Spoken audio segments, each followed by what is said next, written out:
why people's mental health goes to shit in horrible economic times, like right now in the United States. It's expensive now to try and live. Leaving the house is $100 easy, and a lot of people do not have expendable income. So now you're making decisions on food or this.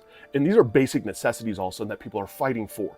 And one of the worst parts about this, of why it actually wrecks people with trauma, is it's re-triggers so much trauma, but also now you don't have the expendable resources for therapy, for medication, for doctors, for trial and error to find the right therapist even. And that is one of the biggest struggles even going on right now with a lot of people out there, is the fact that they're shutting down and stopping all of their therapy, where they should be trying to heal this to start really working on themselves so that they can actually have the ability to work through logically a lot of the different stressors that are especially going to come up, because it's only going to get worse.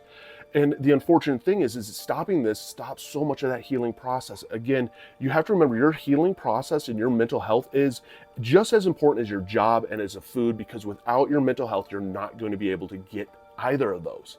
You got to remember that, man. And there's so many different ways to heal, whether it's going through CBT therapy, EMDR therapy, DBT therapy. I'm going through EMDR therapy right now.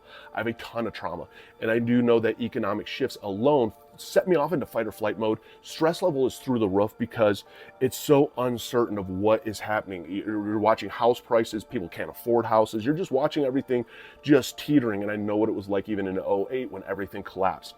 I know a lot of people's mental health is right there on the edge. And unfortunately, a lot of people relapse due to this. And a lot of people also commit suicide due to it, because you feel like a failure. You are not. Trust me, investing in yourself, working on yourself is key.